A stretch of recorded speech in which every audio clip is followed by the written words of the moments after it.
ಪರಿಶಿಷ್ಟ ವರ್ಗದ ಜನಗಳ ಜನಸಂಖ್ಯೆ ಅನುಗುಣವಾಗಿ ಏನು ಹಣವನ್ನು ಅಭಿವೃದ್ಧಿಗೆ ಇಟ್ಟಿರಬೇಕು ಅಂತ ಹೇಳಿ ಕಾನೂನು ಮಾಡಿದ ನಂತರ ಕಳೆದ 10 ವರ್ಷಗಳಲ್ಲಿ 2,05,913 ಕೋಟಿ ರೂಪಾಯಿಗಳಾಗಿದೆ. ಬಜೆಟ್ನಲ್ಲಿ ಅಲೋಕೇಶನ್ ಮಾಡಿದ ಹಣ 2,05,913 ಕೋಟಿ ಆಗಿದೆ. ಇದರೊಳಗಡೆ ಕೇವಲ 91% ವರ್ಷ ಅವರು ಬಳಕೆ ಮಾಡತಕ್ಕಂಥ ಕೇವಲ 91% ಹಣ ಬಳಕೆಯಾಗಿದೆ ಅಂತ ಹೇಳಿ ದಾಖಲೆಗಳು ಹೇಳ್ತಾರೆ. ಅಂದರೆ ಹೆಚ್ಚು ಕಡಿಮೆ ಇವರು 1,87,000 ಕೋಟಿ ರೂಪಾಯಿನ ಮಾತ್ರ 10 ವರ್ಷದಲ್ಲಿ ಬಳಸಿರ್ತಕ್ಕಂಥದ್ದು. ಇನ್ನು ಸುಮಾರು 40,000 ಕೋಟಿ ರೂಪಾಯಿಗಳು ಅಲ್ಲಿ ಬಳಕೆಯಾಗಿಲ್ಲ. ಒಬ್ಬ ಅಧಿಕಾರಿಗಳ ಲೆವೆಲಲ್ಲಿ ಒಂದು ಇಲಾಖೆ ಒಳಗಡೆ ಒಬ್ಬ ಅಧಿಕಾರಿ 1 ಲಕ್ಷ 2 ಲಕ್ಷ 5 ಲಕ್ಷ 10 ಲಕ್ಷ 20 ಲಕ್ಷ ಖರ್ಚು ಮಾಡಿಲ್ಲ ಅಂದ್ರೆ ಅವನಿಗೆ SC/ST ದೌರ್ಜನ್ಯ ಹಾಕಿದ್ಮೇಲೆ ಅಟ್ರಾಸಿಟಿ ಹಾಕ್ಬೋದು ಅನ್ನೋದಾದ್ರೆ ಸರ್ಕಾರವೇ ಮುಂದೆ ನಿಂತು ಈ ಹಣವನ್ನು ದುರುಪಯೋಗ ಮಾಡಿರೋದ್ರಿಂದ ಇವತ್ತು ಸರ್ಕಾರ ಮೇಲೆ ಕೂಡ ಅದಕ್ಕೆ ಅಪ್ಲೈ ಆಗಲ್ಲ ಅಂತಕ್ಕಂಥದ್ದು ನಮ್ಮ ಪ್ರಶ್ನೆ. ಕಳೆದ 3 ವರ್ಷಗಳಿಂದ ವಿಶೇಷವಾಗಿ ಕಾಂಗ್ರೆಸ್ನವರು ಕಳೆದ 3 ವರ್ಷಗಳಿಂದ 2003 ಮತ್ತು 2023-2024ರಲ್ಲಿ 11,143 ಕೋಟಿ ರೂಪಾಯಿನ ಗ್ಯಾರಂಟಿ ಯೋಜನೆ ಬಳಸಿಕೊಂಡಿದ್ದಾರೆ. 24-25 ಸಾಲಿನಲ್ಲಿ 14,678 ಕೋಟಿ ರೂಪಾಯಿಗಳನ್ನ ಗ್ಯಾರಂಟಿ ಯೋಜನೆ ಬಳಸಿಕೊಂಡಿದ್ದಾರೆ. ಈಗ SC ಮಾದೇವಪುರರು ಮೊನ್ನೆ ನಡೆದ ಸಭೆ ಒಳಗಡೆ 25-24 ಸಾಲಿನಲ್ಲಿ ಸುಮಾರು 14,448 ಕೋಟಿ ರೂಪಾಯಿಗಳನ್ನ ಈ ಹಣ ತೆಗೆದುಕೊಂಡು ಗ್ಯಾರಂಟಿ ಯೋಜನೆ ಬಳಸ್ತೀವಿ ಅಂತ ಹೇಳಿದ್ದಾರೆ. ಇದು ಈ ಜನಸಮುದಾಯಕ್ಕೆ ಮಾಡ್ತಾ ಇರ್ತಕ್ಕಂಥ ದ್ರೋಹ ಅಂತ ನಾವು ಅಂದ್ಕೊತೀವಿ. ನೀವು 7C ಅನ್ನು ನಾವು ನೆಪವಾಗಿಟ್ಟುಕೊಂಡು ಅದರಿರ್ತಕ್ಕಂಥ ಸಣ್ಣ ಅಂಶವನ್ನು ನೆಪವಾಗಿಟ್ಟುಕೊಂಡು ನೀವು ಆ ಹಣವನ್ನ ದುರುಪಯೋಗ ಮಾಡಿಕೊಳ್ಳೋದಾದ್ರೆ ಈ ನಡೀತಾ ಇದ್ದ ಅಧಿವೇಶನದಲ್ಲಿ ನೀವು 7C ಆಕ್ಟ್ ಅನ್ನು ರದ್ದು ಮಾಡಬೇಕು ಮತ್ತು ಏನು 14,448 ಕೋಟಿ ರೂಪಾಯಿಗಳನ್ನ ತೆಗೆದಿಟ್ಟಿದ್ರೆ ಈ ವರ್ಷದಲ್ಲಿ ಹಣವನ್ನ ವಾಪಸ್ ಕೊಡಬೇಕು. ಮತ್ತೆ ಕಳೆದ 10 ವರ್ಷಗಳಲ್ಲಿ ಏನು ಈ ಸಮುದಾಯಗಳಿಗೆ ಖರ್ಚಾಗಿದೆಯೋ SC/PTSP ಹಣ ಅದರ ಶ್ವೇತಪತ್ರವನ್ನ ಈ ಸದನದಲ್ಲಿ ಹೊರಡಿಸಬೇಕು ಅಂತ ಹೇಳಿ ನಾವು ಈ ಮೂಲಕ ಮನವಿ ಮಾಡ್ಕೊಳ್ತೇವೆ.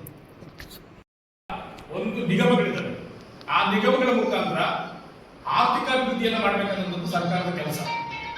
ಅದು ಅಂಬೇಡ್ಕರ್ ಅಭಿವೃದ್ಧಿ ನಿಗಮ, ಆದಿಜಾಂಬ ಅಭಿವೃದ್ಧಿ ನಿಗಮ, ತಾಂಡ ಅಭಿವೃದ್ಧಿ ನಿಗಮ, ಭೂಮಿ ಅಭಿವೃದ್ಧಿ ನಿಗಮ, ಅಲೆಮಾರಿ ಅಭಿವೃದ್ಧಿ ನಿಗಮ, ವಾಲ್ಮೀಕಿ ಅಭಿವೃದ್ಧಿ ನಿಗಮ ಮತ್ತು ಸಫಾಯಿ ಕರ್ಮಚಾರಿ ಅಭಿವೃದ್ಧಿ ನಿಗಮ, ಹೀಗೆ ಸುಮಾರು 8 ನಿಗಮಗಳಿದ್ದಾವೆ.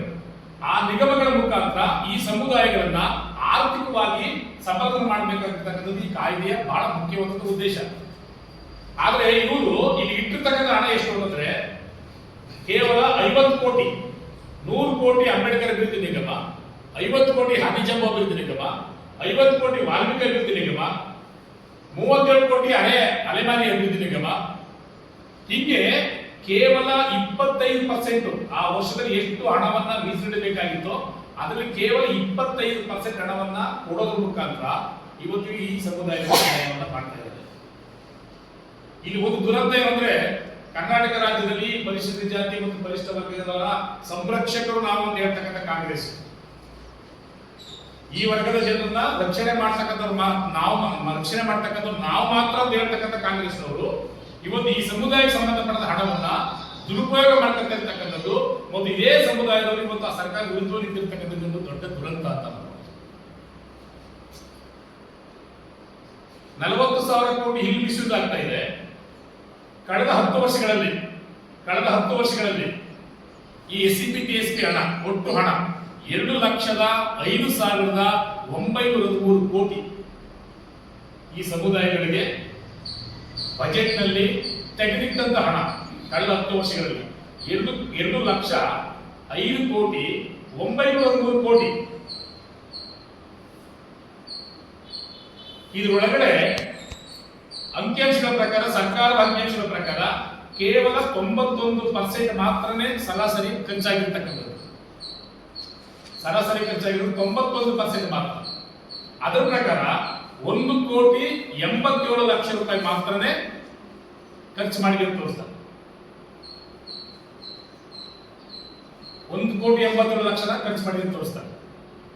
ನಿಮಗೆ ಗೊತ್ತಿರಂಗೆ ಈ ಕಳೆದ 3 ವರ್ಷಕ್ಕೆ ಎಷ್ಟು 40,000 ಕೋಟಿಯನ್ನು ತೆಗೆದ್ರೆ ಇದು ಕೇವಲ 1,30,000 ಕೋಟಿ